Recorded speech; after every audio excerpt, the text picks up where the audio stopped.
Alrighty, thanks for listening to or watching the BlockWeb podcast, recorded on Tuesday, 30th of July at 6 p.m. Australian Eastern Standard Time. I can't speak this evening. On this week's show, crypto was all over the place. Mount Gox Bitcoin distribution underway after a decade-long legal battle. US government transfers massive amount of BTC to new wallet. Upland Metaverse's first ever tradable token, Sparklet, lands on exchanges. Ooh la la, Paris debuts in Upland. Disney officially enters the metaverse. Exciting news for NFT and Olympic fans as the Sandbox prepares sports events in the metaverse. Roughly 2/5 of US adults are using AI for their finances. More colleagues are offering colleagues. More colleges are offering AI degrees to potentially give future job seekers an edge. Two artists sue the SEC to test if NFTs are indeed securities, introducing a revolutionary way to make money with a free NFT investment platform. Fight League launches free NFT mint on Ronin, and tech giants Jambo and PixelVerse unite to bridge Web3 gaming and mobile access in emerging markets. Plus, as always, we grant ourselves with some real-world insights with a few doses of reality from the good old Meatsuitaverse. Very important for tonight that we do the disclaimer. Warning, the information and opinions within are solely the views of the individuals involved, contains content not suitable for anyone. That'll make sense a bit further on. Let's start things off by taking a look at what's currently happening in some of the crypto markets. So yes, this week in the crypto markets, it's a bit of a mixed bag. The global crypto market cap saw a slight dip of 0.8%, settling at 2.39 trillion, while Bitcoin's dominance increased by 0.9% to 55%. The Fear and Greed Index decreased from 63 to 61, indicating a slight shift, but still in the greed range. Bitcoin showed a minor decline of 0.1%, bringing its price to $66,481 at the time of the snapshot. Ethereum saw a more noticeable drop of 4.1% down to 3,307. Notable gainers this week include Wax, which increased by 7.4%, Solana rising by 3.7% to 181.25, and Flow with a significant jump of 11.5% to now 69 cents. On the downside, AVAX Avalanche experienced a sharp decline of 14.2% to $27.10, and Shiba Inu decreased by 3.1%. This week also marks the first tracking of Sparklet, which is currently priced at 0.048. And yes, in the old Spark sales metrics, that's a reduction from $460 to $48 for a single Spark, and a widely predicted welcome to the Wild West crypto coaster for Upland and the community. Ooh la la.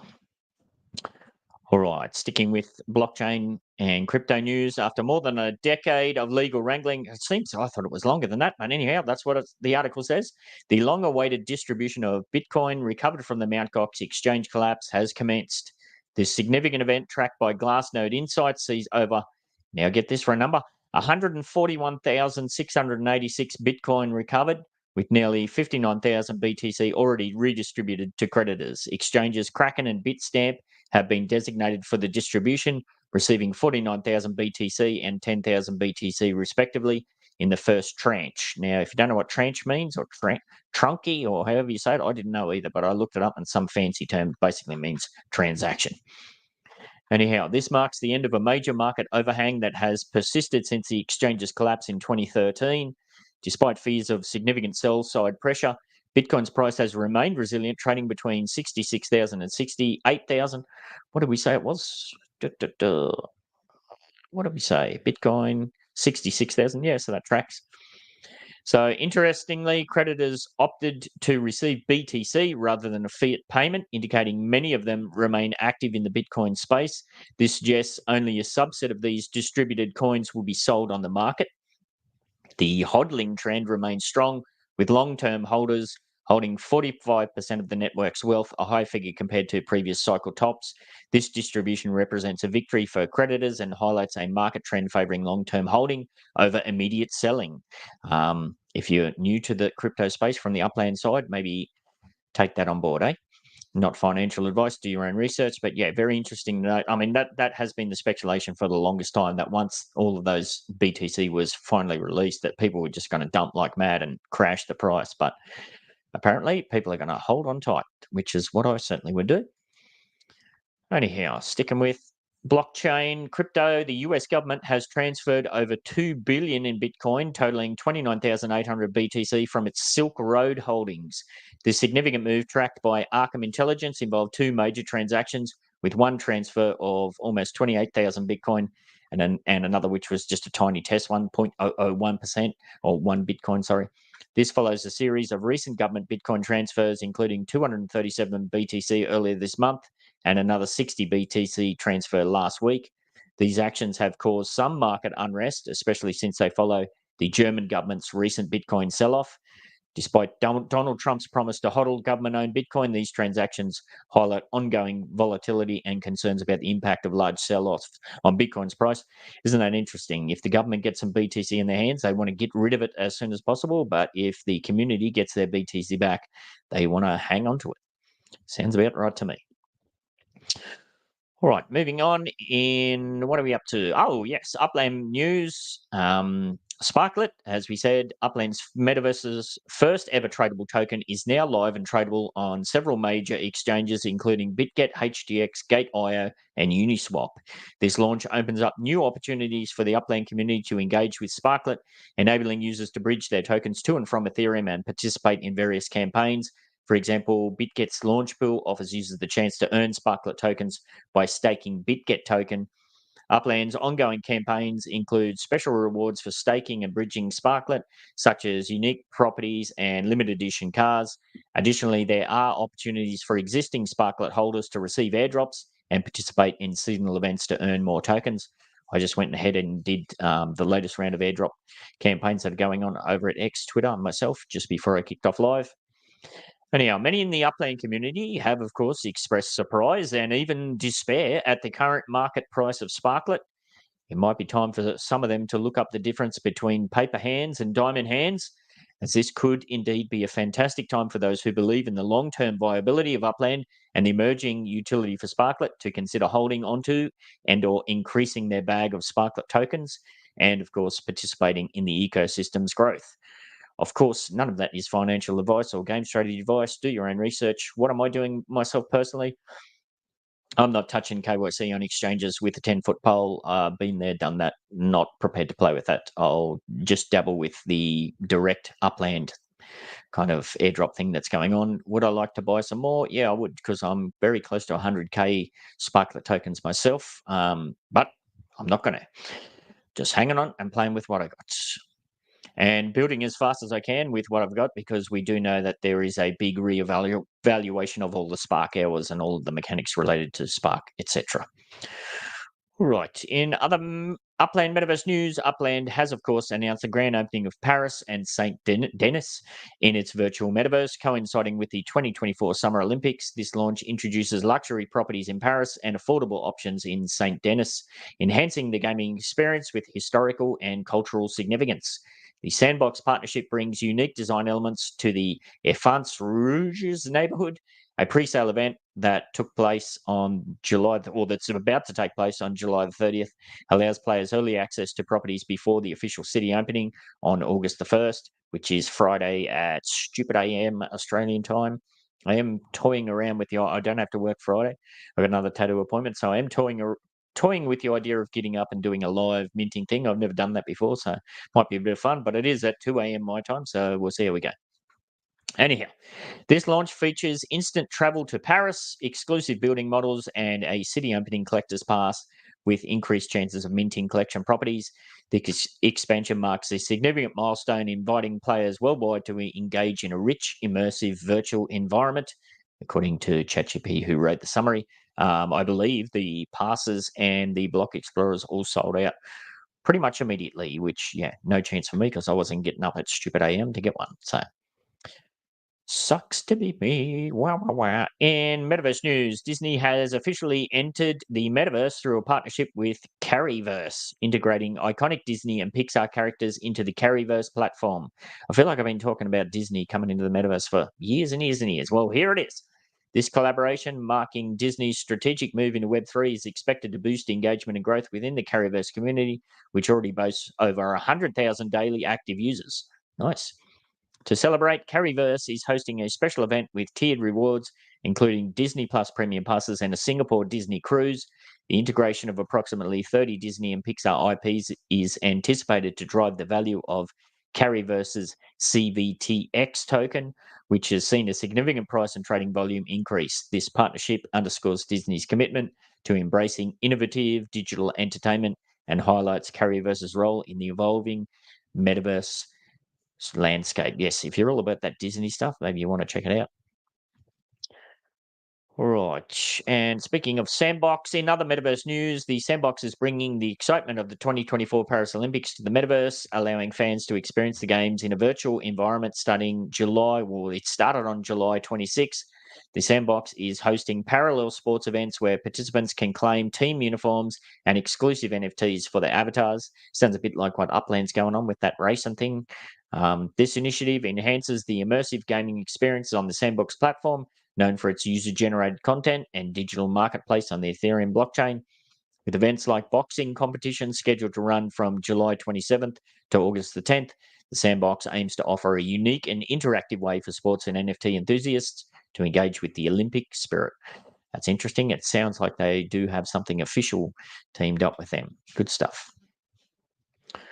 Right, moving on to AI news. A recent survey by BMO has revealed that nearly 2/5 of Americans are using AI for financial management, with Gen Z leading the charge. The survey found that 37% of Americans utilize AI for tasks such as learning about personal finances, updating household budgets, identifying investment strategies, building savings, and formulating financial plans. Despite AI's growing role, about 64% of respondents feel AI lacks in understanding and the emotional aspects of financial planning that they're kind of looking for. Moreover, 59% of US adults use AI to broaden their intellectual horizons and 40% for data analysis and productivity. Over half believe AI will help make more informed financial decisions and lower barriers to financial planning. Gen Z showed the highest engagement with 61% using AI for financial management, reflecting their optimism about AI's potential to empower better financial choices and progress. Just don't ask AI to generate any text. My gosh, have I had some fun with that this week? And by fun, I mean banging my head against the table and clawing my freaking eyes out. In other AI news, a recent survey, another one, hang on, what's this one? Oh, we're going to have to skip over that one because what have I done? I've stuffed that up. All right, we'll forget about that. Basically, it was more colleges are offering AI degrees. Could they give job seekers an edge? Yes, this was widely expected. Even just now TAFE courses and that as well. Lots of people offering free services. I don't really know why you would go and do a college degree with this. It's one of those things where it's pretty easy to pick up and just play with it, but if you do have some kind of official paperwork, it might help give you an edge if you're looking to emerge into the job market or if you're looking to change jobs and this, that, and the other thing. I know even with the stuff that I do at work, I've had plenty of interest from the higher ups into what I'm doing and how that could be rolled out beyond just some of the stuff that I do. So, yeah, I'll balk that up. Anyhow, we shall move on. In NFT news, 2 artists have filed a lawsuit against the SEC to determine if their NFT-based art could be classified as securities. They're very brave. This legal action seeks to preemptively address whether digital art created with NFTs must comply with federal securities laws. The artists want to avoid the hefty legal bills, fines, and potential destruction of their artwork that could result from post-facto SEC enforcement actions, as seen with previous NFT projects like Impact Theory and Stoner Cats. This suit questions if artists should have to register their work and make public disclosures about the risks of purchasing art. This case highlights the need for clear regulatory guidelines to protect artistic creativity and the broader digital art industry from legal uncertainty. Must have plenty of money. I can't imagine it's cheap to sue the SEC or to take them to court. Anyhow, it'll be interesting to see how that unfolds. In other NFT news, NFT Colo has launched a groundbreaking platform that enables users to invest in NFTs for free, offering an accessible entry point into the NFT market. This user-friendly platform allows individuals to invest in a variety of digital assets, such as arts and sports collectibles, without any upfront costs. Sounds a bit fishy. NFT Colo also provides educational resources and expert insights to help users make informed investment decisions. Additionally, users can earn 5% reward by referring others to the platform. The platform is live now, and new users can sign up to receive a $100 bonus, making it an attractive option for those looking to explore and profit from the NFT market. What's the catch? Don't know. Maybe tread carefully with that one. But if you're all about that sort of stuff, grinding, freemium sort of stuff, maybe it's worth looking out or checking out, I should say. All right, moving over lastly to Web3 gaming news. Fight League, developed by G Monsters in partnership with Mixi, is launching its first NFT mint on the Ronin blockchain on August the 1st. This 24-hour event will allow participants to mint chip NFTs for free, providing in-game benefits in the upcoming Fight League Survivor arcade game. Players must complete quests on the Fight League website to qualify, such as visiting the site, logging in with the Ronin wallet, and completing social tasks. Each chip NFT offers unique buffs, with rarer chips providing greater advantages. The event aims to enhance the gaming experience by integrating these NFTs into the game's survival challenges. So there you go. More NFTs for free if you're willing to put in some time and effort. And in other Web3 gaming news, now this could be a big one. Jambo, a leader in Web3 mobile infrastructure, has teamed up with PixelVerse, a Telegram-based gaming platform, to bridge Web3 gaming and mobile access in emerging markets. This collaboration leverages the Jambo phone's distribution in 126 countries and PixelVerse's engaging games like Pixel Tap, to provide blockchain and gaming experiences to underserved regions, particularly in Africa, Latin America, and Southeast Asia. By integrating Pixelverse games into the pre-installed Jambo app, users gain easy access to digital gaming and financial services, enhancing connectivity and economic opportunities. This partnership aims to drive mass adoption of Web3 tech, improving digital and economic literacy globally. Sounds pretty bloody good to me. All right, and to wrap up, we'll cover some Meatsuitaverse news. Of course, in the Australian Meatsuitaverse news, in a dramatic final broadcast, Channel 7 weatherman Paul Burt candidly addressed his viewers, revealing he had been sacked from the network. Burt's departure is part of a wider round of redundancies at Channel 7, affecting several journalists and on-air personalities. Despite being told his contract wouldn't be renewed, Burt issued his final 55 seconds on air to thank viewers and express his disbelief at the situation. This network's restructuring efforts have led to significant staff changes, and in my personal biased opinion, is probably another sign towards the death throes of commercial television. I don't know about you, but I can't even remember for the life of me when was the last time I sat down and watched commercial television. I think that is very much going the way of the dodo. Anyhow, moving on to New Zealand Meatsuitaverse news. Military personnel at Auckland's Papakura military camp are living in very poor conditions, apparently with toxic black mould found in 2 barrack blocks. The New Zealand Defence Force has relocated affected occupants but faces a shortage of accommodation. Yuck.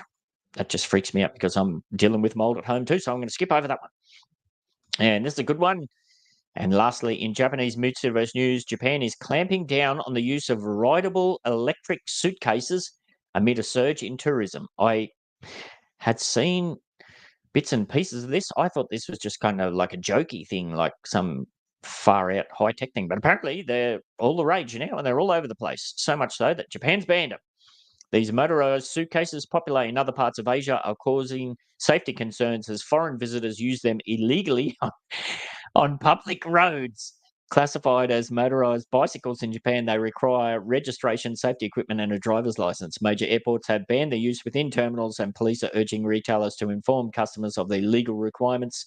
Recent incidents include the prosecution of a Chinese woman and a warning to an Indonesian family, highlighting the need for clear regulations as these devices gain popularity. Holy moly. So you get off the plane, you get on your suitcase, you get out the airport, you don't go and jump into a taxi, you just get on your suitcase and go for a ride.